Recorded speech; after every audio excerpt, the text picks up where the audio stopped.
अगर कोई भारतीय विदेश में फंसता है तो वो कैसे आ सकता है। इतनी इतनी दर्द भरी कॉल होती है, उसकी माँ की कॉल, वो जो लड़का खुद फंसा है उसकी कॉल, उस कमरे की हाउसकीपिंग का काम इनको दे दिया। तो इन्होंने कहा कि मैं हाफिज कुरान हूँ, तो उन्होंने लिखा कि आबिद हुसैन है रियल लाइफ के बजरंगी भाईजान। लेकिन बहुत जटिलता भरा जब केस होता है तो उसमें मुझे हाथ लगाना पड़ता है और कंटिन्यू उनका साथ देना पड़ता है, क्योंकि वो अकेले लड़ नहीं पाएंगे।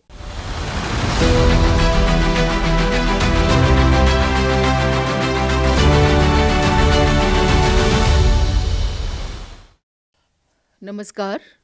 डायलॉगस के सामाजिक विमर्श कार्यक्रम में आपका स्वागत है। मैं आपके साथ हूँ प्रीता। आज के कार्यक्रम के गेस्ट हैं श्री सैयद आबिद हुसैन जी, जिन्हें पूरे देश में लोग रियल लाइफ बजरंगी भाईजान के नाम से भी जानते हैं। सैयद आबिद हुसैन समाज में चुपचाप बिना किसी प्रचार प्रसार के बहुत ही असाधारण कार्य कर रहे हैं। आबिद जी मध्य प्रदेश की राजधानी भोपाल के कोहे फिज़ा में रहते हैं। आप एक पेंटर हैं, इंटीरियर डिज़ाइनर हैं, लेकिन आपकी असली पहचान पेंटिंग और इंटीरियर डिज़ाइनिंग से नहीं, बल्कि आपकी मानव सेवा से बनी हुई है। आबिद जी नमस्कार। सैयद आबिद हुसैन पिछले कई सालों से Pakistan, Saudi Arab, UAE, Malaysia, Oman, Kuwait, Bahrain और अनेक अफ्रीकी देशों से दुनिया के अलग अलग देशों में फंसे हुए भारतीयों को उनके परिवारों तक पहुंचाने का काम कर रहे हैं। कई रिपोर्टों से हमें पता चला है कि आपने 1500 से भी ज़्यादा लोगों को सुरक्षित घर वापस लाने में डायरेक्ट या इनडायरेक्ट, प्रत्यक्ष या अप्रत्यक्ष किसी भी तरीके से हेल्प की है। और एक खास बात कि आप किसी से इस काम के बदले कोई पैसा नहीं लेते हैं। आप विदेश मंत्रालय, भारतीय दूतावासों, स्थानीय प्रशासन, सामाजिक संगठनों और मीडिया के साथ साथ लगातार समन्वय में रहते हैं और ज़रूरतमंद लोगों की सहायता करते हैं। पूर्व विदेश मंत्री स्वर्गीय सुषमा स्वराज भी आपके कामों से परिचित थीं और बहुत से अवसरों पर आपके प्रयासों की उन्होंने सराहना की थी। सैयद आबिद हुसैन जी, डायलॉगस के सामाजिक विमर्श सेगमेंट में आपका बहुत बहुत स्वागत है। कैसे हैं आप? जी नमस्कार, आदाब। मेरा नाम सैयद आबिद हुसैन है और मैं ठीक हूँ। आप कैसी हैं? बहुत अच्छे, धन्यवाद आपका।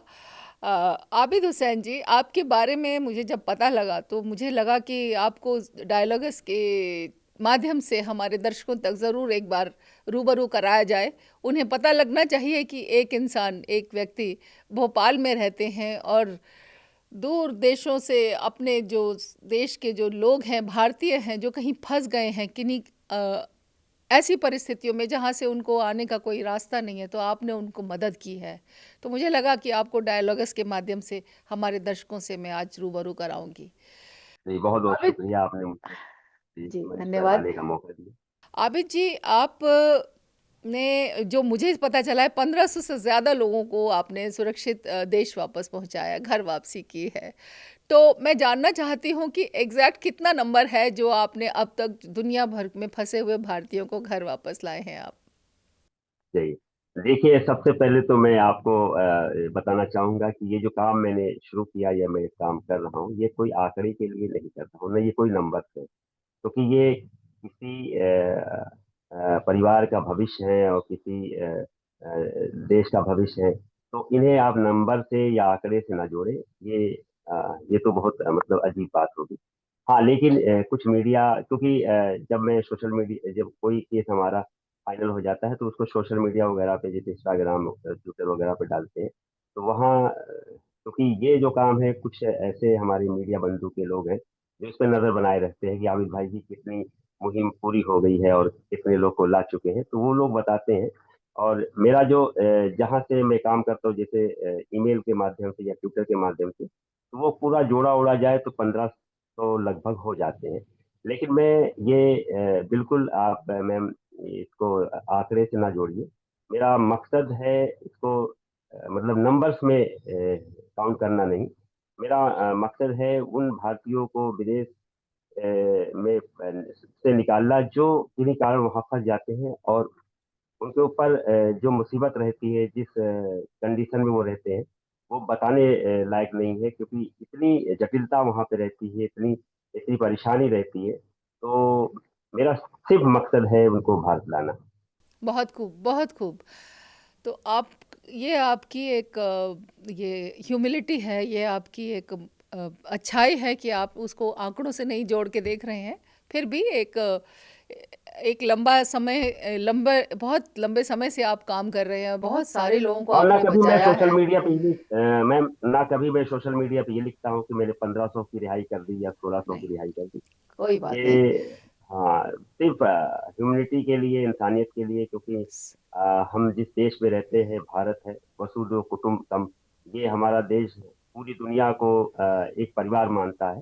और सुना है। ये हमें शिक्षा बचपन से दी जाती है कि कोई भी इंसान कहीं भी प्रॉब्लम में है या परेशानी में है, उसकी हमें मदद करनी है। ना धर्म, न जाति, ना बॉर्डर, न देश, है ना, न सरहद, बहुत कुछ खूब, भी नहीं हमें देखना है। बहुत हाँ, खूब, अगर वो बहुत खूब। बेगुनाह है, वो बेगुनाह है और वो मुसीबत में है, तो हमारा फर्ज है उसकी मदद करना।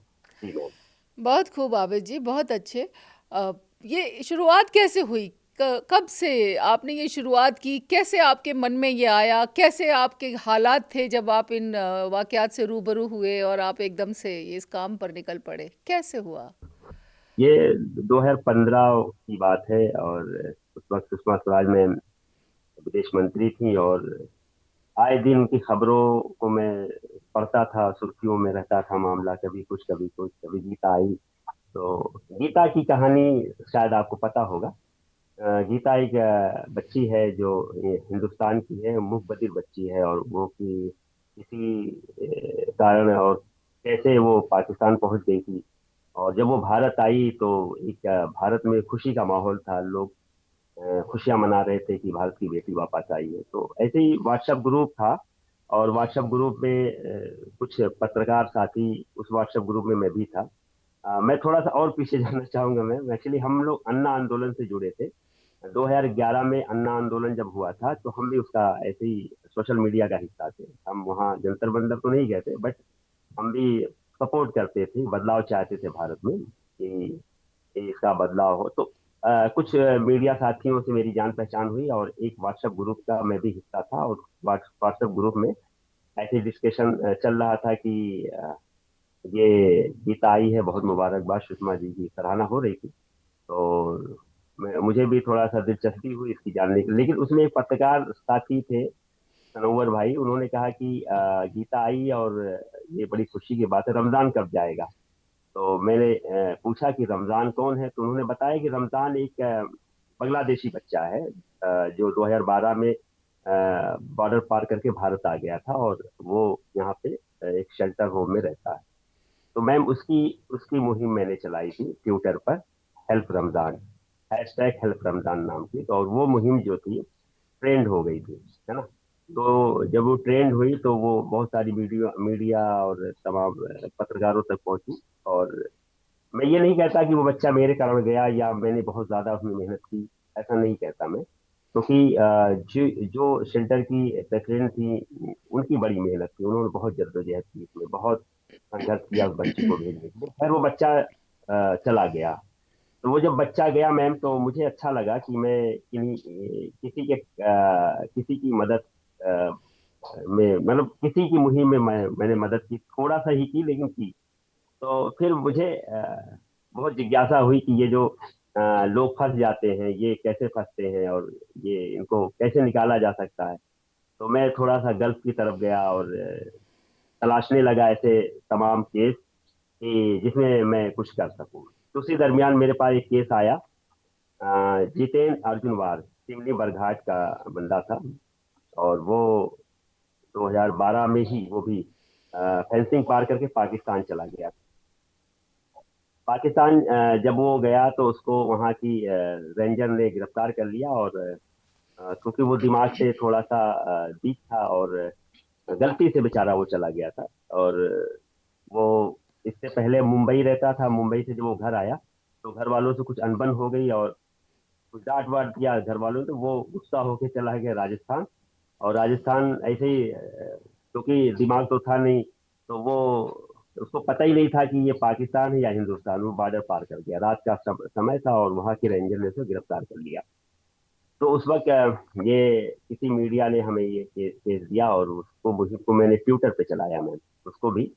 और उस वक्त जेपी सिंह जी, आप जानती होंगी, उन पे एक अभी फिल्म बनी है, बहुत अच्छे वो ऑफिसर थे, इंडियन हाई कमिश्नर थे, डिप्टी हाई कमिश्नर थे वो, इस्लामाबाद में।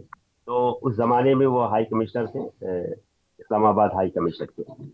तो ये मुहिम जब मैंने चलाई, तो उनका रात में मुझे कॉल आया, और उन्होंने मुझसे पूछा कि जितेंद्र अर्जुनवार तुम्हारा क्या लगता है। तो मैंने कहा सर मेरा तो कुछ नहीं लगता, बस ये है कि ये केस मेरे पास आया था, और मैंने ट्विटर पे मदद मांगी है।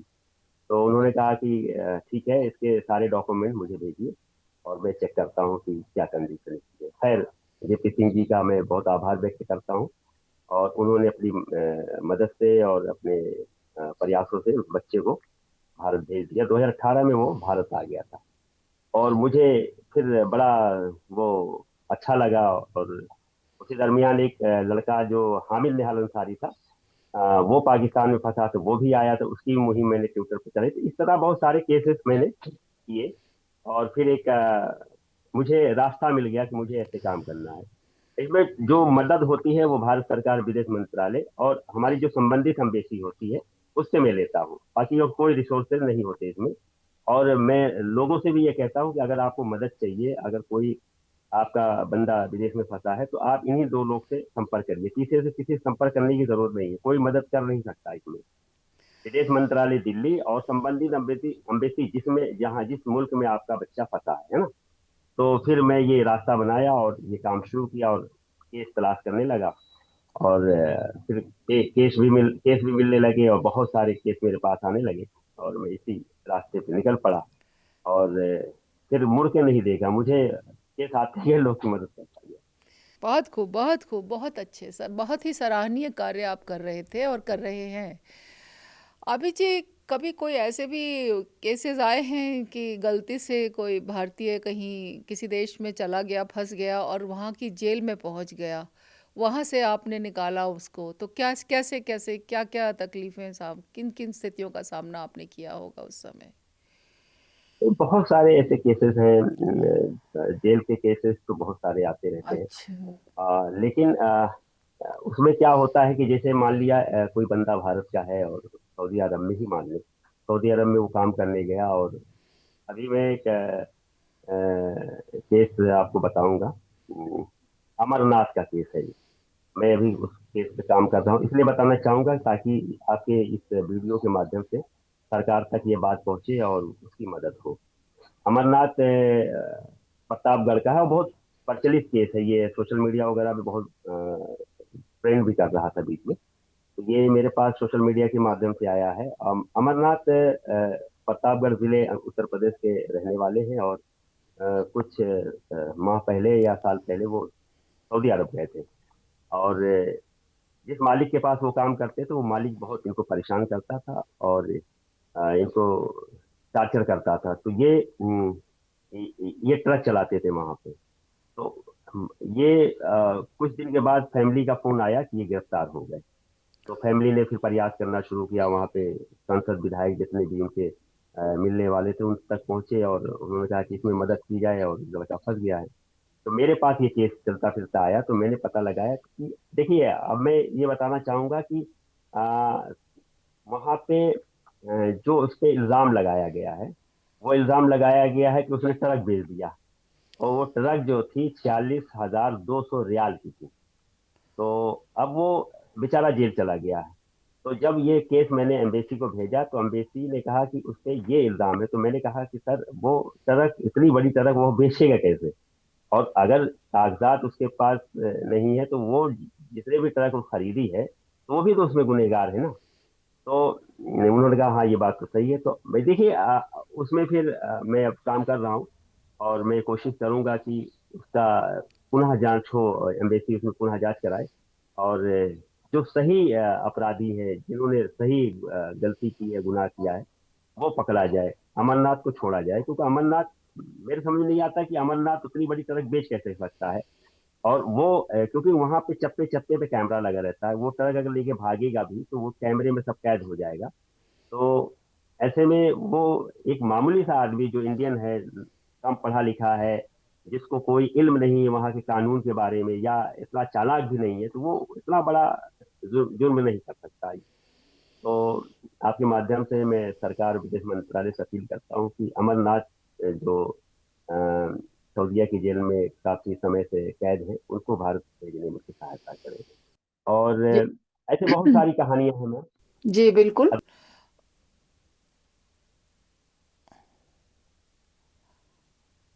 एक मिनट पहले अमरनाथ जी के बारे में मैं दो शब्द बोलना चाहूँगी, जिससे कि डायलॉगस के प्लेटफॉर्म से कोई भी मदद हासिल हो सके तो ज़रूर हो। कि उनका जो केस है जो आप कर रहे हैं, अमरनाथ जी को वहाँ सऊदी अरब से निकालने का जो काम कर रहे हैं, एक संदेश मैं दर्शकों तक पहुँचाना चाहती हूँ कि जो भी मदद या सहायता हो सके वो ज़रूर की जाए, और मुझे लगता है इसमें कामयाबी मिलेगी। जी। आगे आप जो बता रहे थे, जो एक बहुत ही दर्दनाक हाँ, केस है, मूलचंद उसकी की बात हम कहानी कर ये लेते है हैं। कि मूलचंद की कहानी ये है कि मूलचंद अभी 6-7 महीने पहले सऊदी अरब गए थे। सऊदी अरब हम्म। भी नहीं गए तो वो कतर गए थे। तो कतर जाने के बाद एक उनका दोस्त था, उसने कहा कि आपके लिए एक वीजा है, आपको कतर आना है, और कतर में एक घर में काम करने का मौका मिलेगा, और सैलरी भी अच्छी आपको मिलेगी, 1200 समथिंग रियाल आपको सैलरी, मतलब मान के चलिए कि अच्छी सैलरी है, ये 1230 हजार समथिंग सैलरी हो जाएगी, ठीक है मैम। तो मूलचंद ने कहा ये तो अच्छा मौका है, और उन्होंने कहा ठीक है, अपने सारे डॉक्यूमेंट उन्होंने भेजे। उस दोस्त ने इनको क्या किया कि एक वीजा भेजा, और इनका स्टैंपिंग हुआ वीजा, और ये यहाँ से कोलंबो गए, कोलंबो से ये कतर गए। और कतर जब पहुंचे तो वो दोस्त इनको रिसीव करने नहीं आया, और वो बेचारे बहुत देर तक उन्होंने इंतजार किया। तो जब वो नहीं आया तो एक कफील आया, जो शेख होते हैं, वो आया और उनको अपनी गाड़ी में बिठाया और लेके चला गया वो सऊदी अरब, बॉर्डर पार करवा के, कतर और सऊदी का जो बॉर्डर है उसको पार करवाया, और एक रेगिस्तान में, जहाँ पे ना दूर दूर कोई पेड़ है, ना पानी है, ना घर है, ना चरिंद है, ना परिंदे, सिर्फ ऊंट है और बकरियां हैं। और ऐसे में उनको छोड़ दिया। वो उनको लगा कि ऐसे टेम्पररी ये लेके आया होगा, तो बोले नहीं, अब यहीं आपको काम करना है। ओ। इनके होश उड़ गए कि मतलब मुझे तो कतर के लिए लाया गया था, और वो बोला गया था कि आपको घर का काम करना है, ये रेगिस्तान में मुझे कहाँ पटक के जा रहे हैं। हम्म। अब उसने फिर फोन किया अपने दोस्त के पास कि भाई, आपने तो ऐसा ऐसा काम बताया था, ये तो लाके मुझे आपने ऊँट चराने के काम में छोड़ दिया। तो बोले अब आप जो मिला है वो करिए, तो धीरे धीरे सही हो जाएगा। तो बोले नहीं, ये तो धोखा है। बोले धोखा नहीं है, अब मेरे पास यही काम था, लेकिन अब फिलहाल तो आपको यही करना पड़ेगा। खैर, मूलचंद ने 1-2 महीने काम किया, लेकिन क्योंकि जो सैलरी तय हुई थी वो सैलरी भी नहीं दे रहा था। मूलचंद बताते हैं मैम कि ऊंट जो है ऐसे चलते थे, और उसके पीछे ये लोग चलते थे। जहाँ शाम होती थी ऊंट वहीं रुक जाता था, वहीं इनका खैमा लगता था, वहीं ये लोग सो जाते थे। मतलब इनका अपना घर भी नहीं था, आशियाना नहीं था, खैमा लगता था, उसी खैमे में ये लोग सोते थे। और फोन, क्योंकि वो पूरा रेगिस्तान एरिया था, इसलिए उनको वहाँ पे टेलीफोन वगैरह जो मिला था उस पे नेटवर्क नहीं रहता, तो इनको पहाड़ी वहाड़ी पे चढ़ के वहां से नेटवर्क कनेक्ट किया जाता था, और वे फिर अपने घर से बात कर पाते थे। और जब ये 3-4 महीना गुजर गया और उनका वजन गिरने लगा, क्योंकि खाने वाने में कोई अच्छा खाना नहीं मिलता था, और रहने वहने की भी इंतजाम, जैसे हमने बताया, वो बताते हैं कि जो ऊँट का पानी था वही पानी हमको पीने को मिलता था। बताइए, नीला ड्रम था, उस नीले ड्रम में तो वो पानी भरा, तो वही पानी ऊँट भी पीता था, वही पानी ये भी पीते थे।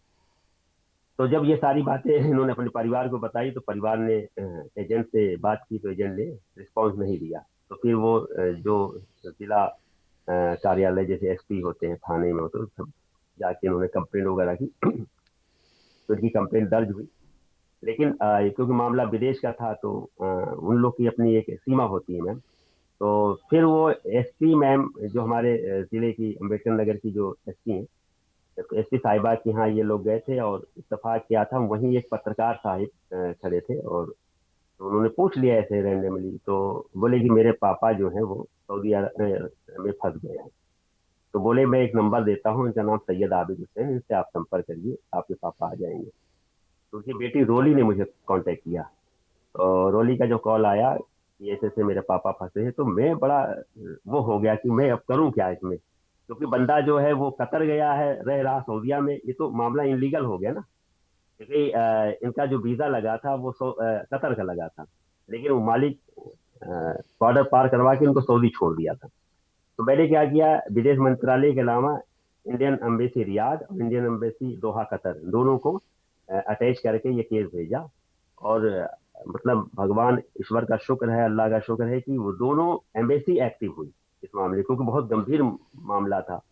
और दोनों एक्टिव हुई और इनके स्पॉन्सर से बात की, और स्पॉन्सर को अल्टीमेटम दिया कि भाई इतने दिन में आप बंदे को भेज दें, नहीं तो फिर हम लीगल एक्शन लेंगे। फिर वो घबराया और वो ला के फिर उनको कतर एम्बेसी के उसमें शेल्टर में या सीआईडी में आके छोड़ा। और फिर उसका वीजा और वो टिकट हुआ, और उसको 15 दिन के अंदर ये केस मैंने हल करवाया और भारत आ गया। बहुत तो अच्छे, इस तरह बहुत की अच्छे, हाँ बहुत सारी कहानियां हैं। और बहुत अच्छे, ऐसे बहुत करते बढ़िया, जा रहा हूँ। बहुत जी। अच्छे आबिद जी। आप सचमुच बहुत ही सराहनीय काम कर रहे हैं, बहुत ही बढ़िया। जो ये लोग जो वापस आ जाते हैं, तो इनसे आप पर्सनली मिलते हैं फिर? एक हाँ, बार तो मिलते ही होंगे। मूलचंद को मैं रिसीव करने इसलिए गया था कि वो बहुत घबराया हुआ था। तो मैं जी। इत्तेफाक मुझे लखनऊ जाना भी था, तो मैं उसको लखनऊ में रिसीव किया था। वो उसकी बॉम्बे फ्लाइट लैंड हुई थी। और बहुत तो सारे जब लोग मुझसे मिलने भी भोपाल आते हैं तो इनको। जब ये लोग अपने घर पहुंच जाते हैं, अपने परिवार वालों से मिलते हैं, तो परिवार वाले जाहिर है आपसे बात करते ही होंगे, बाद में धन्यवाद बोलते होंगे, बात करते होंगे। क्या वो लोग अभी भी आपसे संपर्क में रहते हैं, और आपको कैसा हाँ, लगता है उनसे इस तरह से? उनकी फैमिली मेरे संपर्क में बहुत सारे लोग रहते हैं। बहुत सारे लोग, क्योंकि इतने सारे लोग हैं, बहुत सारे लोग तो नहीं संपर्क कर पाते, लेकिन जो बहुत खास केस होता है, बहुत जटिलता भरा केस होता है, क्योंकि उनको एहसास रहता है कि इस कारण मदद हुई, तो वो मेरे कांटेक्ट में रहते हैं। जैसे आज एक केस मैं हल करवा रहा हूँ कतर से। अच्छा। कतर से, हाँ, नहीं ओमान से, सॉरी। एक केस है ओमान, फैजान नाम का बंदा, ये विदिशा एक जिला है, ये क्या नाम है, भोपाल के बगल में। तो हाफिज कुरान थे हमारे यहाँ। इस्लाम में हाफिज कुरान का बड़ा मर्तबा है। तो एक एजेंट ने कहा कि आपको ओमान की एक मस्जिद में इमामत के लिए, मतलब जो इमामत यानी नमाज पढ़ाने के लिए आपको भेजा जाएगा, और वहाँ पे आपको अच्छी सैलरी मिलेगी। और वो बेचारे 1.5 लाख रुपया खर्चा करके 1.5 लाख रुपया एजेंट को दिया, बाकी बोल रहे 50,000 रुपया एक्स्ट्रा इनका मेडिकल फेडिकल और भी तमाम चीजों में इनका खर्चा आया, क्योंकि अब वहाँ फंसे हैं तो खाने वाने में भी 50 एक हजार रुपया इनका लग गया है। तो ऐसे देखा जाए तो 2.5 लाख रुपया उनका खर्चा हो गया। तो जब वो वहाँ पहुंचे बेचारे, तो वो कंपनी ने बुलाया था इनको इमामत के लिए, इन्हें वो काम नहीं मिला। हाँ, इनको एक घर में छोड़ दिया गया, जो रेस्ट हाउस जैसा है, और उसमें 20-25 कमरे हैं। उस कमरे की हाउसकीपिंग का काम इनको दे दिया। तो इन्होंने कहा कि मैं हाफिज कुरान हूँ और मुझे इस काम के लिए बुलाया गया था। तो बोले नहीं, वो तो काम है ही नहीं, आपको यही करना पड़ेगा। तो फिर उन्होंने काम छोड़ दिया और मना कर दिया। तो उसने इन पे केस कर दिया। केस करने के बाद ये बोला, अब आप 650 रियाल, ओमानी रियाल, मतलब 2 लाख समथिंग, 2.5 लाख 2 लाख कितना होगा वो देखना पड़ेगा, इतना आप दीजिए, तब आपको भारत भेजा जाएगा। अब ये बेचारे 2 लाख रुपए लगा के गए, 2 लाख रुपए आने के लिए, 4 लाख रुपया खाली ओमान आने जाने के लिए कैसे कर पाते। तो फिर ये इनका एक हमारे दोस्त है इस्लाम भाई, उन्होंने मुझे कांटेक्ट किया कि आबिद भाई, मैं इस वक्त ओमान आया हूँ और ये लड़का यहाँ पे ऐसे ऐसे फंस गया हाफिज साहब, तो उसकी मदद के लिए मैंने उस वक्त उसकी फैमिली मुझसे मिलने आई, और मैंने तत्काल एम्बेसी को लिखा। एम्बेसी ने इनको कॉल किया, इनको बुलाया, इनके फॉर्म भरे, इनको एग्जिट के लिए सारी प्रक्रिया की। कल एम्बेसी ने फिर इनको बुलाया था। आज इनका शाम में टिकट है, 10:30 बजे उनकी फ्लाइट है, और मुझे लगता है 12 साढ़े 12 बजे ये बम्बई इंडिया आ जाएंगे। तो इस तरह बहुत के अच्छी आता रहता हूँ और करवाता रहता हूँ। जी। बहुत अच्छी बात है। अ, आबिद जी, ये इतने सारे मैटर्स आप डेली करते हैं, तो आप अपने जो आपका काम है, आप इंटीरियर डेकोरेटर डिज़ाइनर हैं और पेंटिंग का भी आपका बिजनेस है, तो इस पर कब समय लगाते हैं? क्योंकि आपका दिमाग तो सारा, मन और दिमाग तो हाँ, सारा ये बहुत अच्छा रेस्क्यू सवाल है, और ये रेस्क्यू सवाल ऑपरेशंस। बहुत जी। जायज सवाल है, और मैं बिल्कुल इस पे बात भी करना चाह रहा था। एक्चुअली 2014 तक, 15 तक तो मेरा बहुत अच्छा काम था, और मुझे फुर्सत ही नहीं थी इस सब काम के अलावा। और मेरे पास ठेके बहुत थे और बहुत सारे काम थे। लेबर मेरे पास 25-30 लेबर काम करती थी। लेकिन क्या होता है कि जब आदमी किसी और काम में इन्वॉल्व हो जाता है तो फिर वो क्लाइंट जो है ना, वो आपको इंटरटेन नहीं करती, उसको लगता है कि अब दूसरे नजर से देखने लगती है। तो अब उतना काम तो नहीं मिलता, लेकिन हाँ ये है कि इन सारे लोगों की दुआएं मेरे साथ रहती हैं। तो मुझे लगता है इनकी दुआओं के असर से मुझे मतलब अपनी अपना जीवन यापन करने के लिए अपने काम मिल जाते हैं कि मेरी जिंदगी ठीक ठाक चल रही है। बाकी तो हाँ आप ये है कि वो जो बुम था मेरी जिंदगी में, वो जो काम था, पाँच पाँच छह छह साइडें चलती थी और फुर्सत नहीं थी आने जाने। तो एक कहावत है कि बाल खुजाने की फुर्सत नहीं थी, तो जी, वो तो खत्म हो गया है। वो बिल्कुल बहुत इफेक्ट हुआ है मेरी जिंदगी में। और अब उतना ही काम मिलता है जिससे मेरा परिवार चले। और मैं खुश हूँ, ऐसा नहीं कि मुझे कोई मलाल है। ईश्वर जिस हालत में रखे वो वही जानता है, क्या पता ब- कुछ इससे अच्छा इंतजाम उसने मेरे लिए कर रखा हो। बहुत तो मैं अच्छे। बहुत हम्म, जल्दी मैं हार नहीं मानता, संघर्ष कर बहुत रहा हूँ। बहुत और अच्छे। जिस रास्ते अल्लाह ले जाएगा मैं तैयार हूँ। बहुत अच्छे आबिद जी, ये आपकी सोच बहुत ही उम्दा किस्म की सोच है। आपकी 5-7 साइट्स एक साथ चलती थी, और उन लोगों को बचाते बचाते आपको उनकी दुआएं तो बहुत सारी मिल गई, लेकिन व्यापार आपका कम हो गया। हाँ, फिर भी व्यापार बहुत आप इस प्रभावित बात हुआ। को फिर भी इस बात को आप हंस कर बता रहे हैं हमारे दर्शकों को, इसके लिए आप बधाई के पात्र हैं। हंसी में, दुख में, सुख में, किसी भी समय सब एक जैसा व्यवहार रहना चाहिए। मैं समझती हूँ कि उन लोगों की दुआओं का असर है कि आप हंस रहे हैं और आप फल फूल रहे हैं और आगे भी फलते फूलते रहेंगे। आपको ये जो नाम जो मिला बजरंगी भाईजान का, तो जाहिर हम्म। बात है वो एक फिल्म आई थी जो जिसमें सलमान खान को बजरंगी भाईजान का नाम दिया गया, क्योंकि हाँ उन्होंने हाँ एक हाँ, बच्ची मुन्नी का को उन्होंने रेस्क्यू किया भारत को। था। तो हाँ इससे हाँ, कोई मुन्नी को जुड़ी भारत। हुई कोई घटना हो तो बताइए, कैसे हाँ, आपको ये ये नाम घटना मिला? ही है एक्चुअली। वो जो मैंने सबसे पहले एक केस बताया था, जितेंद्र अर्जुनवार, हम्म, वो वो 4 मई 2018 में भारत जब आया, तो ये नेशनल इंटरनेशनल खबर बनी थी। अभी गूगल पे आप जितेंद्र अर्जुनवार सैयद आबिद हुसैन सर्च करेंगे, बहुत सारी आपको खबरें मिल जाएंगी। तो उस दरमियान हमारा एक्चुअली जिला जो है अयोध्या है। हम अयोध्या में पैदा हुए हैं और उसी से एक जिला बना था अंबेडकर नगर, उस जिले में मैं पैदा हुआ था, है ना। और रुद्रपुर भगाई का रहने वाला हूँ। हमारे जिले के एक पत्रकार हैं नियाज सिद्दीकी, हिंदुस्तान न्यूज़पेपर हमारे यहाँ उत्तर प्रदेश में बहुत प्रचलित है, आपने सुना भी होगा। तो उसमें वो लिखते हैं, तो जब उनको सोशल मीडिया के माध्यम से मैंने डाला कि जितेंद्र के आने के बाद शुक्रिया उक्रिया सुषमा जी का और तमाम उन लोगों का जिन्होंने मदद की, तो उनको अच्छा लगा और उन्होंने मुझे कॉल किया और बोले यार इस पे मैं कुछ लिखना चाहता हूँ, तो बताइए। तो मैंने उनको बताया। तो उस वक्त क्या ये बजरंगी भाईजान का बड़ा क्रेज था। तो उनको ऐसे जहन में आया कि इसका हेडलाइन क्या दे, तो उन्होंने लिखा कि आबिद हुसैन है रियल लाइफ के बजरंगी भाईजान। तो बहुत अच्छे। वो जो बजरंगी भाईजान का उन्होंने खिताब दिया, तब से ये सिलसिला जारी है। और लोग कहीं भी सोशल मीडिया पे, मीडिया में कहीं भी मेरे बारे में लिखते हैं तो ये बजरंगी भाईजान का टाइटल जरूर लिखते हैं। तो वो और तो फिल्म फिल्म में तो वो तो एक्टिंग कर रहे थे रेस्क्यू करने की, आपने तो हाँ, रियल लाइफ में 1500 से भी ज्यादा लोगों आप का रियल रेस्क्यू लाइफ को किया है। बजरंगी भाईजान ही कहते हैं लोग आप जी। तो रियल लाइफ के बजरंगी भाईजान हो गए। खैर, जो है सो है। मैं जो बात कहना चाह रही हूँ वो ये है कि आपका जो काम है, ये किया है आपने एक निस्वार्थ भाव से, अपनी इच्छा से किया है। आपके ऊपर वाले हाँ, ने ये मैंने आपको एक किसी को देख कर रास्ता दे नहीं दिया किया है। देखिए, कि मैं बहुत सारे काम ऐसे हैं लोग देख के करते हैं। जैसे अभी पर्यावरण पे आप देखेंगे तो एक दूसरे को देखकर मैंने ब्लड डोनेशन कैंप का भी बहुत सारा आयोजन किया है। लेकिन वो काम मैंने अपने मर्जी से नहीं किया है, मुझे लगा कि क्योंकि जागरूकता से किया है कि मुझे ये पता है कि ब्लड जो है किसी फैक्ट्री में नहीं बनता। तो हम जो ब्लड डोनेट करते हैं यही ब्लड लोगों के काम आता है। तो इस तरह का आयोजन हम हर साल कराते हैं।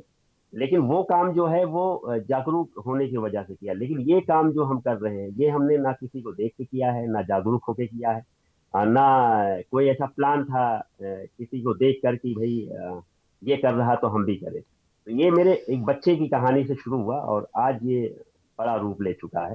जी, मेरे पास रोज 5-6 कॉल आते हैं मैम, इतने सारे कॉल बहुत आते हैं। तो बहुत सारे लोग को तो मैं रास्ते बता देता हूँ, है ना, जो छोटा मोटा केस होता है। लेकिन बहुत जटिलता भरा जब केस होता है तो उसमें मुझे हाथ लगाना पड़ता है और कंटिन्यू उनका साथ देना पड़ता है, क्योंकि वो अकेले लड़ नहीं पाएंगे ना। सही और बात है।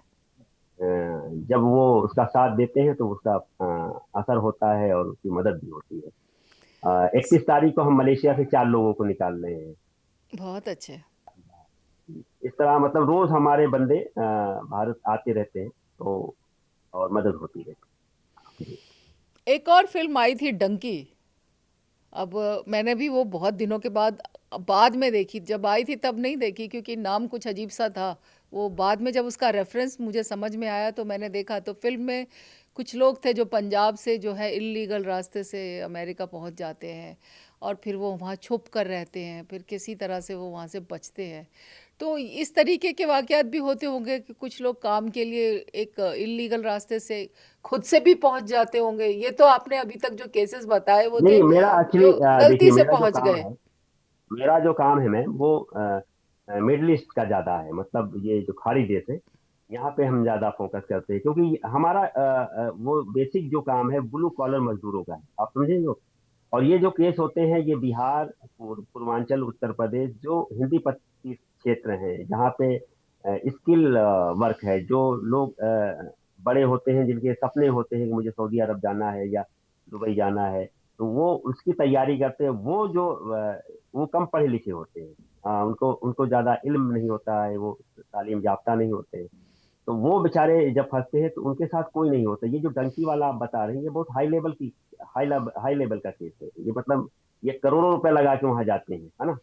और ये पूरी प्लानिंग से जाते हैं, ये बहुत चालाक लोग होते हैं। तो ये ऐसा ऐसा केस मेरे पास अभी फिलहाल नहीं आया, और ना ही इसमें ज्यादा मैं आ, वो आ, कोशिश कर रहा हूँ कि इस टाइप के लोग मेरे पास है। मेरे पास तो वो केस आते हैं जो मजदूर तबका का एक वर्ग है, जो मेहनत मजदूरी करने जाते हैं, जिनका लक्ष्य होता है कि अपना परिवार चलाना है, जिसका लक्ष्य होता है कि इस कमाई से उनकी जिंदगी सुधरेगी। ऐसे लोग मेरे पास आते हैं, और उनकी मदद करने में जो सुकून मिलता है वो वाकई बताने लायक नहीं है। और वो जी। डंकी वाला केस तो बहुत इलीगल केस है, वो उसमें हम्म। मुझे ज्यादा दिलचस्पी भी नहीं है, क्योंकि जी। जब आप जान रहे हो कि आप इलीगल तरीके से जा रहे हो, जाहिर सी बात, ये सब आप जान के जा रहे हो ना वहाँ। जरूरी नहीं है कि वो लोग जो डंकी रूट से जा रहे हैं वो जानबूझ कर जा रहे हैं। वो भी कई बार नहीं एजेंट मैम, के चक्कर में बिल्कुल, फंस के अरे चले नहीं, जाते होंगे। अरे एजेंट पूरा रोड मैप इनको बताता है।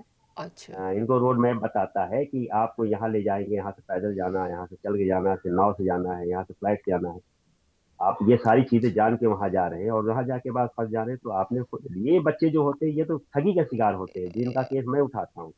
जी। ये एजेंट के ठगी का शिकार होते हैं, ये एजेंसी के ठगी के शिकार होते हैं, फिर मालिक इनके साथ क्रूरता करता है। ये तो लीगल तरीके से जाते हैं। तो वो, बिल्कुल। अरे उस टाइप का मेरे पास केस भी नहीं आया है, तो मैं उसमें ज्यादा नॉलेज भी नहीं मुझे है। लेकिन हाँ, इस तरह के ये जो केस हैं मजदूरों के, ये मेरे पास कंटिन्यू आ रहे हैं। अभी पिछले दिनों यूएस गवर्नमेंट ने एक पूरा हवाई जहाज़ भर के भारतीयों को हमारी भूमि पर उतार दिया था। उसके बारे में कुछ आपके विचार है कि वो किस तरह के केसेस रहे होंगे, ये और जो क्या सोच रही होगी? यूएस में जो इनलीगल तौर पे भारतीय थे, और जिनका कार्ड वगैरह नहीं बने, जिनका वीजा स्टैंड नहीं हुआ था, जो बहुत दिन से इलीगल तरीके से रह रहे थे, है ना। और वो हमेशा होता है मैम, इस तरह के लोगों को। आप सऊदी दुबई में भी होता है, लेकिन दुबई में इसलिए नहीं बताया जा रहा है क्योंकि दुबई में भारतीय बहुत रहते हैं, तो कितनी वहां से अमेरिका से आए हैं, तो ये बड़ी खबर होती है, इसलिए हम जान जाते हैं।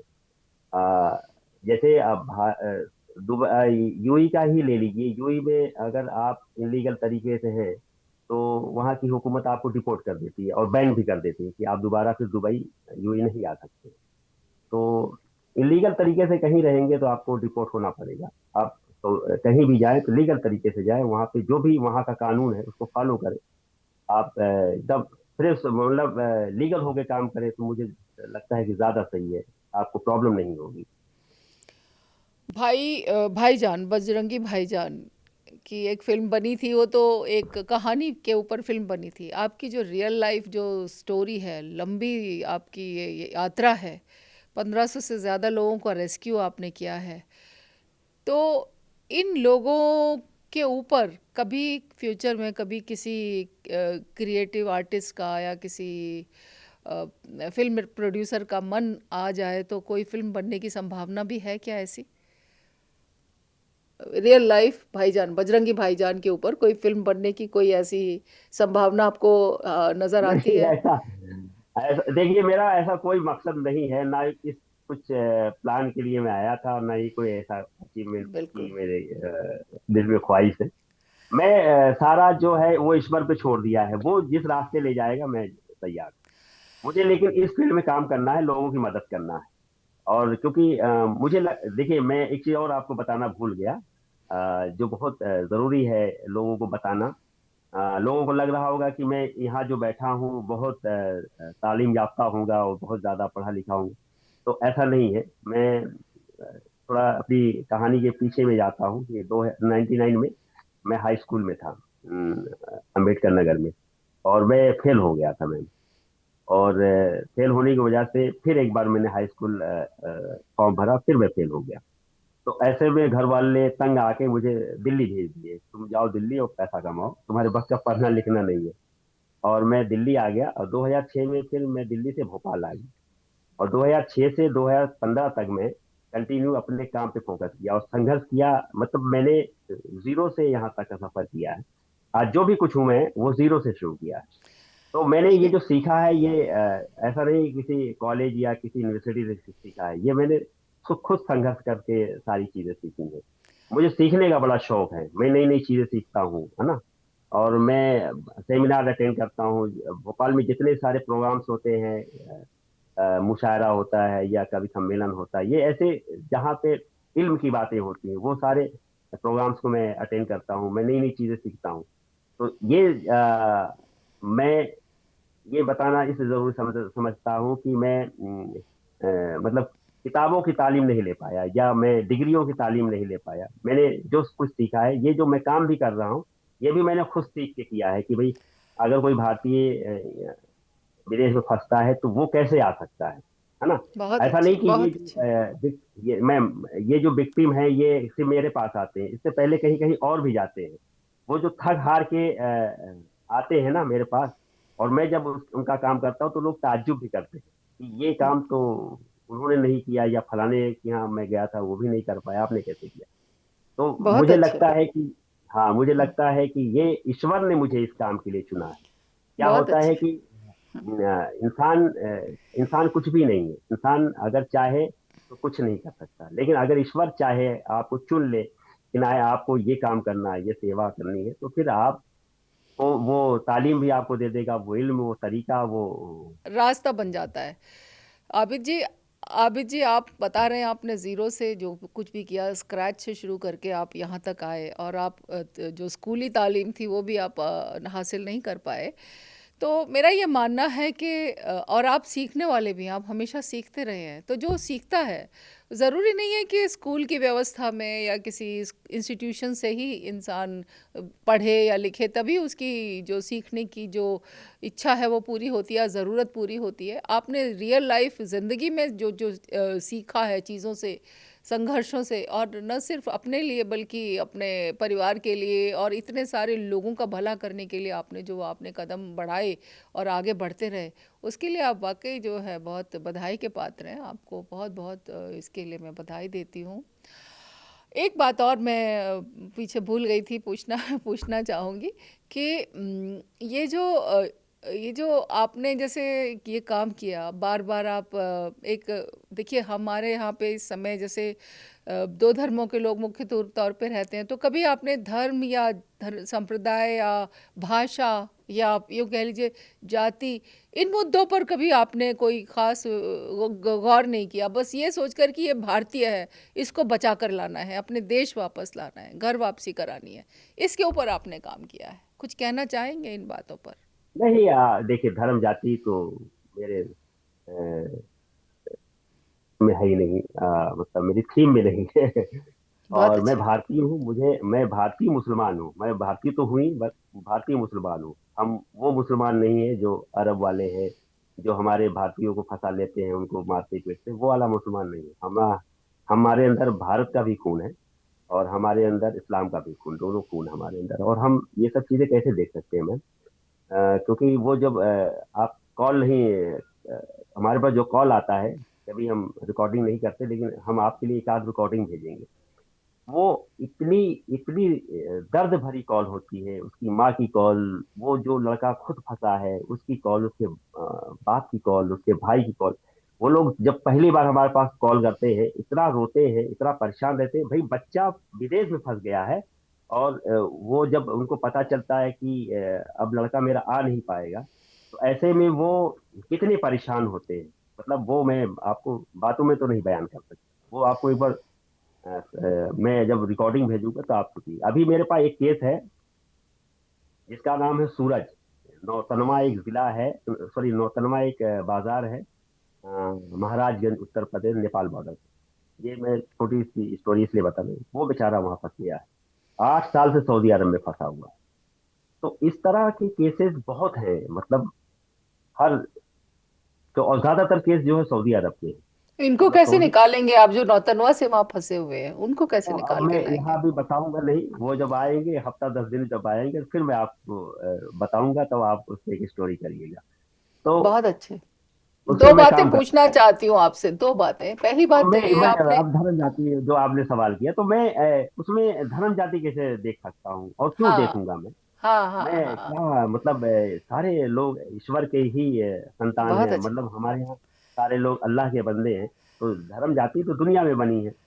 और ये धर्म जाति इसलिए नहीं बनी कि हम झगड़ा करें आपस में, धर्म जाति इसलिए बनी है कि ये कानून है। आप जैसे सनातन धर्म को, हिंदू धर्म को फॉलो करती, तो अपने एक कानून को फॉलो करती है, उसमें उस रास्ते पे चलना है। वसुधो कुटुम्बकम, इतना अच्छा स्लोगन है ये, इसको तो मैं हर जगह यूज करता हूँ कि पूरी दुनिया जो है वो एक परिवार है। तो जब एक पूरी दुनिया परिवार है, तो उसमें धर्म जाति कहाँ से आ गई? हम भी आपके परिवार का हिस्सा है ना।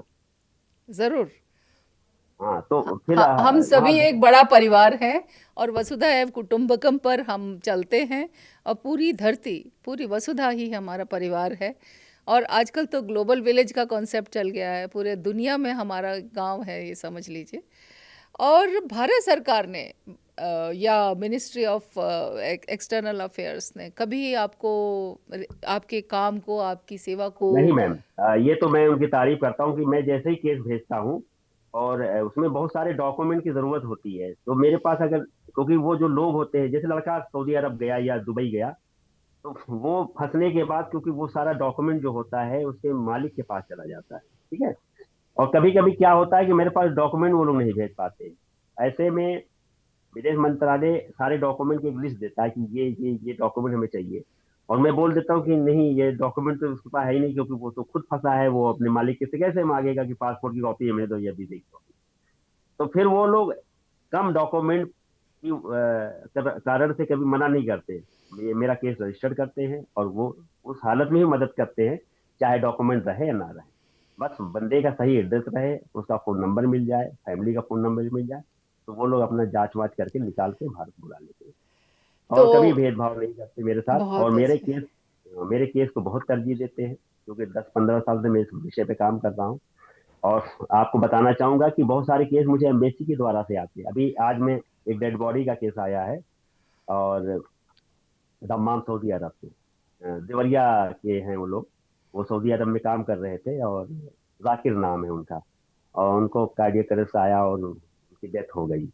तो उनके एक रिश्तेदार ने मुझे कॉल किया कि बॉडी यहाँ पे तस्लीम, मतलब यहाँ पे अंतिम संस्कार कराना है, उसके लिए सारे डॉक्यूमेंट, एम्बेसी ने बोला है कि मुझसे संपर्क करें सैयद आबिद हुसैन से। तो मैंने उनके बहुत सारे अच्छे। डॉक्यूमेंट अभी वहाँ पे जो क्षेत्रीय जो नोटरी वकील होते हैं उनसे मैंने संपर्क किया, और उनको सारे ये पासपोर्ट और ये सब जितने डॉक्यूमेंट वो भेजे, मैंने कहा एक नोटरी आप ऐसे ऐसे बना के दीजिए, एक अथराइज लेटर कि उनकी फैमिली अथराइज करती है कि उनकी जो डेड बॉडी है वहीं पे अंतिम संस्कार किया जाए। तो बहुत ये मुझे खुशी की बात है कि अम्बेसी मुझे काम देती है कि आप इसमें मदद करवाएं इनकी। तो मैं अगर कोई केस भेजूंगा वो क्यों नहीं मदद करेंगे, बिल्कुल करेंगे, और बहुत बढ़ चढ़ के मदद करते हैं। और जब तक आ नहीं जाता बंदा, वो कंटिन्यू मुझे जवाब देते रहते हैं, पल पल की खबर देते हैं, और मुझसे भी पूछते रहते हैं, है ना। बहुत तो अच्छा। और आ, सबसे बड़ी बात, मेरा मेरा ना तो कोई एनजीओ है, ना मैं कोई संस्था का संस्थापक हूँ ना ही मैंने कोई ऐसी तंजीम बनाई है। मैंने सोचा कि ये सब चीजों से भी मैं उलझ जाऊंगा, मुझे लोग जोड़ने पड़ेंगे, फिर वो अपनी चलाएंगे, मैं अपनी चलाऊंगा, फिर वो काम हो नहीं पाएगा मैम। जी। और नहीं मुझे कोई अंड फंड इसमें कुछ चाहिए, फंड वंड की मुझे कोई जरूरत नहीं आप है ना। निस्वार्थ सेवा कर रहे हैं, किसी से एक पैसा लेते नहीं, क्योंकि सभी बहुत लोग सारे लोग वहां कह पे रहे हैं कि आप एनजीओ, मजलूम बहुत है। सारे लोग कह रहे हैं आप एनजीओ हाँ। बना लीजिए, आप हाँ। आपको जरूरत पड़ती होगी, लेकिन हमने कहा वो जरूरत मेरी लोग पूरी कर देते हैं। कभी भी बहुत मुझे अच्छे। रहता है कि भाई इस लड़के का टिकट कराना है, मुझे जरूरत पड़ गई, तो बहुत सारे हमारे दोस्त हैं वो टिकट करा देते हैं। आज जो फैजान आ रहा है उसका टिकट हमने वहीं से बोल के करवा दिया। कतर ओमान में बहुत सारे हमारे मिलने जुलने वाले हैं, उनसे मैंने बोल के उनसे टिकट करवा दिया। तो लोग सुन लेते हैं, उनको लगता है कि आप भी निस्वार्थ भाव से काम कर रहा है, तो इसकी मदद होनी चाहिए। तो तो निस्वार्थ सेवा का भारत सरकार ने या विदेश मंत्रालय ने कभी इसको जैसे एक्नॉलेज किया, तो आपको कौन कौन सी एक्नॉलेजमेंट्स या उनकी तरफ से अवार्ड्स वगैरह मिले हैं, उनके बारे में भी कुछ थोड़ी नहीं, चर्चा कर अभी तो लीजिए। नहीं, वहां से तो कुछ नहीं मिला है, लेकिन हाँ ये है कि मिलेगा। मेरे काम नहीं। को तरजीह देते हैं, मेरी मेरी मुहिम को सफल बनाते हैं। और मैं कोई बंदे की मदद मांगता हूँ तो उसकी मदद कर देते हैं, यही मेरे लिए अवार्ड है। बहुत और अच्छी बात है।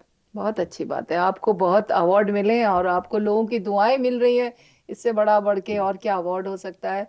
और आप दिल से, और आपको एक जिंदगी जीने का एक संकल्प मिल गया, जिसे कहते हैं ना संकल्प। हाँ आपको जी लाइफ का बिल्कुल सही। पर्पस समझ में आ गया कि क्या मेरा बड़ी खुशी पर्पस है। मिलती है जब मेरे खुशी पास मिलती जैसे है।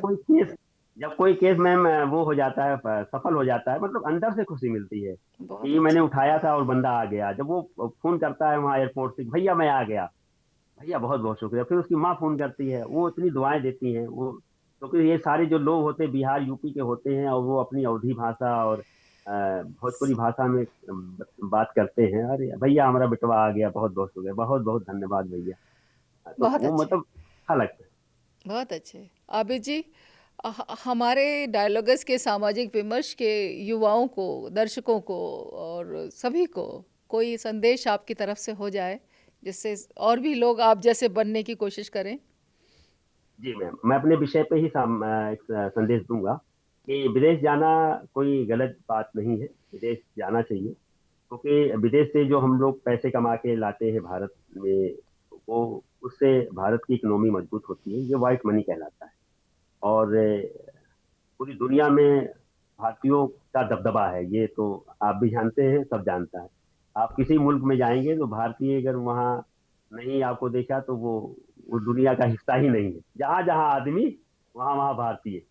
या एक हमारे एक जिले के शायर थे, वो कहते थे, वो आजमगढ़ पे कहते थे कि जहाँ जहाँ आदमी वहाँ वहाँ आदमी। तो मैं कहता हूँ जहाँ जहाँ भारतीय वहाँ, जहाँ जहाँ आदमी वहाँ वहाँ भारतीय, ठीक है। तो पूरी दुनिया में भारतीय रहते हैं, और ऐसा नहीं कि सारे लोग फंस जाते हैं, हम तो उनका केस कर रहे उठाते हैं जो फंसने वाले लोग हैं। अभी ऐसे हैं जो 75% वहां पे सुरखरू हैं, और खूब अच्छी पोजीशन पे अच्छा पैसा कमा रहे हैं, मजदूरी की दुनिया में भी, और अच्छी उच्च श्रेणी की जो जॉब है उसमें भी। तो आप जाइए विदेश, लेकिन इसमें बहुत चीजों को आपको ध्यान देना है, बहुत सतर्क और सुरक्षित होकर जाना है। सबसे पहले जिस एजेंट के जरिए आपको एजेंसी से कांटेक्ट होगा, उस एजेंट की आपको जांच करनी है कि वो जो एजेंट हमें एजेंसी से मिलवाने ले जा रहा है, किसने अभी तक जितने लोग को भेजा है वो वहाँ पे ठीक ठाक है कि नहीं। वो सब आप उससे पूछिए, अगर वो नहीं बताता तो थोड़ा सा पता करिए उसके बारे में, उसके बैकग्राउंड के बारे में। क्योंकि सबसे पहला जो आपका सबसे पहली जो मुलाकात होगी वो आपकी एजेंट से होगी, ठीक है। तो एजेंट वो क्षेत्रीय एजेंट होता है, सब एजेंट जिसको बोलते हैं। तो वो आपके जिले का होगा, ये अदर जिले का होगा, लेकिन उस क्षेत्र का होगा। और गांव में एक दूसरे को सब जानते हैं।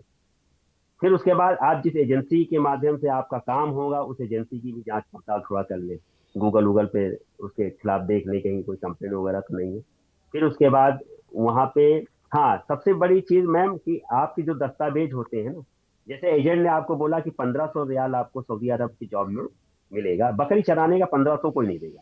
1500 मतलब होता है लगभग 40 हजार, ठीक है मैम, 40 से 35 तो हो ही जाता। तो ऐसे में कोई आपको 1500 या 1800 रुपया नहीं देगा। तो आप डॉक्यूमेंट जो एग्रीमेंट होता है ना, उसकी उसकी एक एक लाइन को आप पढ़िएगा। और अगर आपको पढ़ना नहीं आता है तो आजकल उसको आप फोटो खींच के उसको ट्रांसलेट करके आप पढ़ लीजिए। पहले तो ये सब सुविधाएं नहीं रहती थी, आदमी को किसी को ले जाना पड़ता था, किसी वकील से संपर्क करना पड़ता था। लेकिन आज के दौर में क्योंकि हमारे हाथ में एक मोबाइल होता है, मोबाइल में सारी चीजें मुहैया है, तो आप उसका फोटो खींचिए और उसको ट्रांसलेट करिए, आप पढ़िए। अगर उसमें 1200 लिखा है तो 1200 ही आपको वहां मिलेगा। लेकिन अगर आपको एजेंट बोला है कि 1800 मिलेगा, 1500 मिलेगा, 2000 मिलेगा, आपको नहीं मिलेगा, आपको वही 1200 मिलेगा जो उस पर लिखा है। तो ये आपको ध्यान देना है ना। क्या किस काम के लिए भेज रहा है, अगर वो ड्राइवरिंग के काम में भेज रहा है तो आपको वहाँ ड्राइवरिंग ही करनी है, आपको ऑफिस में नहीं बैठा लेगा, है ना। तो ये बहुत धोखा होता है कि एजेंट कहता है कुछ, एजेंसी लिख के देती है कुछ, एजेंसी वही लिखती है जो उसको वहां से कॉन्टेक्ट मिलता है। जैसे कोई कंपनी अगर चार प्रवासी मजदूर उसको चाहिए तो वो किसी अथराइज एजेंसी को कांटेक्ट देता है ना। तो वो एजेंसी क्या करती है, वो अपने क्षेत्रीय जो सब एजेंट होते हैं उनको कांटेक्ट करती है कि भाई हमें चार आदमी ऐसे ऐसे लाके दो। तो वो एजेंट क्या करता है, झूठ सच बोल के एजेंसी को फॉरवर्ड कर देता, ताकि वो लड़का मुकरे नहीं, भागे नहीं, थोड़ा उसको ज्यादा लालच दो, समझ कि गए। वो तैयार हो जाए। तो वो जब ठीक है। वहां जाएगा, लेकिन जब वो एजेंसी पे जाएगा तो वो उसको वहां सच पूरा मिलेगा कि अगर वो 1200 सैलरी है, बकरी चराना है, जो भी है, तो वो आपको देना है, तो वो मैच कर लो आप। अच्छा। ठीक। और वो दीवार पे जैसे मेरे यहाँ अवार्ड लगा है, एजेंसी के पीछे जहाँ आपकी बातचीत होगी वहां पे उसका रजिस्ट्रेशन टंगा रहेगा। वो रजिस्ट्रेशन भी आप चेक कर लो, उसकी फोटो खींच लो, उसको गूगल पे चेक कर लो कि ये जो जिस एजेंसी में बैठा हूं मैं, ये लीगल एजेंसी है कि नहीं। अगर वो लीगल है तो ही आप उसको एंटरटेन करिए, नहीं तो वापस चले आइए। अच्छा, पैसा पहले मत दीजिए बिल्कुल, है ना। जब आपका काम शुरू हो जाए, है ना, आपका मेडिकल वगैरह हो जाए, मतलब आप परफेक्ट हो जाओ कि आप जा सकते हो, सबसे पहला होता है मेडिकल।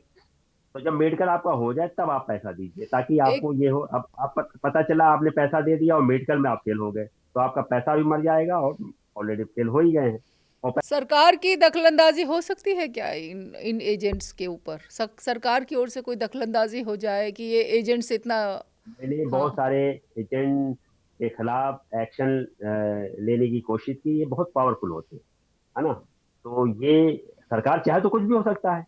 मेरे पास तो डेटा है, मेरे पास इतने सारे डेटा हैं कि मैं सरकार अगर चाहे तो उनकी गिरफ्तारियां हो सकती है आए दिन। ये अभी जो मलेशिया के केस में लड़के को बताया, मैंने 9 लड़के अभी एक हफ्ते में निकाले हैं। तो वो 9 लड़कों का जो मामला यही है कि 1.5 लाख, 2.25 लाख, 2.25 लाख लेके मलेशिया भेजा कि तुम्हें वहाँ ट्रैक्टर चलाना है, वहाँ ट्रॉली चलानी है, तो तुम्हें वहाँ चाय पत्ती को एक दूसरे जहाँ से दूसरी या वहां ले जाके इन्होंने उन बच्चों से चाय पत्ती तोड़वा रहे हैं।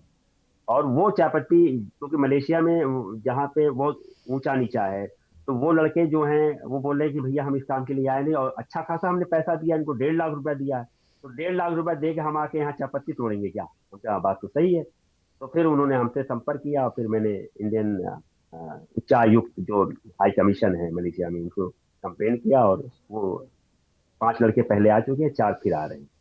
तो ये एजेंट सारा जो मामला गड़बड़ करते हैं, एजेंट करते हैं। तो इसलिए आप पूरी डॉक्यूमेंट की जांच पड़ताल कर लें, और जो डॉक्यूमेंट में लिखा है वही आपको मिलेगा, उसके अलावा कुछ मिलेगा नहीं, है ना। तो ये बहुत आपको अच्छे। ध्यान देना। और आबिद जाने जी। के बाद मैम वहां जब आप पहुंच जाए तो गूगल पे जैसे आप सऊदी अरब गए हैं तो इंडियन एम्बेसी सऊदी अरब लिखेंगे तो वहाँ इंडियन एम्बेसी का अकाउंट खुल जाएगा, उनका पोर्टल खुल जाएगा। वहाँ सबसे पहले मोबाइल नंबर होता है, फोन नंबर होता है, फोन पे आप कांटेक्ट करके उनको बोल दीजिए कि मैं इंडिया के इस जिले से आया हूँ और इस काम में आया हूँ, तो ये मेरा नंबर है, अगर मेरे साथ कुछ होगा तो मेरी मदद कीजिए। पहले से आप उनको इत्तला दे दीजिए, खुदा ना खास्ता आपके साथ कोई दुश्वारी आए तो उससे पहले अम्बेसी आपके मामले को जानती हो कि आप किस मालिक के पास किस काम के लिए अपना नंबर दर्ज करवा ले, ताकि डेटा आपका एम्बेसी के पास पहुंच जाए।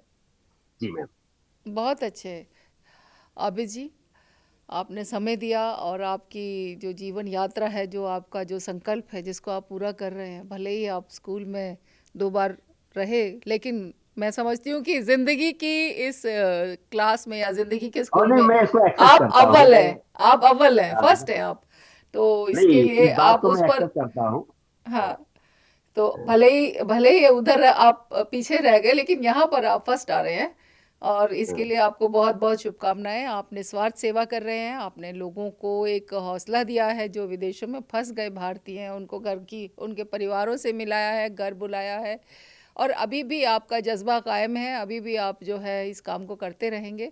मेरी तरफ से एक छोटा सा सुझाव आपको मैं देना चाहती हूँ, यदि आप पहले से ही कर रहे हैं तो बहुत अच्छा, नहीं तो आप मेरी तरफ से एक सुझाव मानकर उस पर काम कर सकते हैं कि अब तक जितने भी केसेस आपके हुए, आप डेट, जगह और जो भी आपके संघर्ष रहे, जो भी आपने काम किया, उसको आप किताब बनाइए, उसके ऊपर आप लिखिए, उसकी जर्नलिंग कीजिए, उसके ऊपर आप अपनी एक दस्तावेज़ तैयार कर सकते हैं, जिससे कि क्योंकि अपने अभी 1500 हैं, तो कल 2000, 3000, 5000 कितने लोगों को आप निकाल के लाएंगे, फिर आप भूल जाएंगे। तो आप उनको लिखिए, लिख करके पढ़ने वालों के सामने पेश करिए। ये मेरे आपसे एक छोटा सा सजेशन है, इसके ऊपर आप चाहें तो गौर कर सकते हैं। तो आबिद जी, आप आए और डायलॉगस को समय दिया और हमें प्रेरित किया, हमारे दर्शकों को प्रेरित किया, उसके लिए आपका बहुत बहुत बहुत धन्यवाद। जी, नमस्कार। आपको बहुत बहुत शुक्रिया कि आपने अपने पॉडकास्ट में मुझे मौका दिया, इस मंच पे बैठने का मौका दिया, और इसके लिए मैं आपका बहुत बहुत आभारी हूँ। बहुत शुक्रिया करता हूँ आपका, आपकी टीम का। धन्यवाद। धन्यवाद। नमस्कार। नमस्ते। आदाब। आदाब। आपकी प्रतिक्रिया और कमेंट्स का हमें इंतज़ार रहेगा। हमसे जुड़ने के लिए और सामाजिक मुद्दों पर और एपिसोड देखने के लिए आप अभी डायलॉग्स को सब्सक्राइब कीजिए, लाइक और शेयर भी कीजिए। नमस्कार।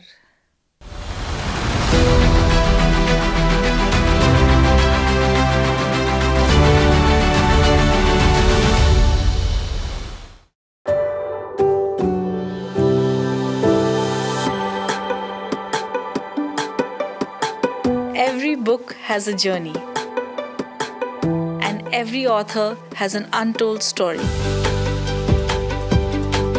Behind every powerful book lies curiosity, courage, and countless conversations. Discover them all on Books and Banter, a Dialogus Digital original series.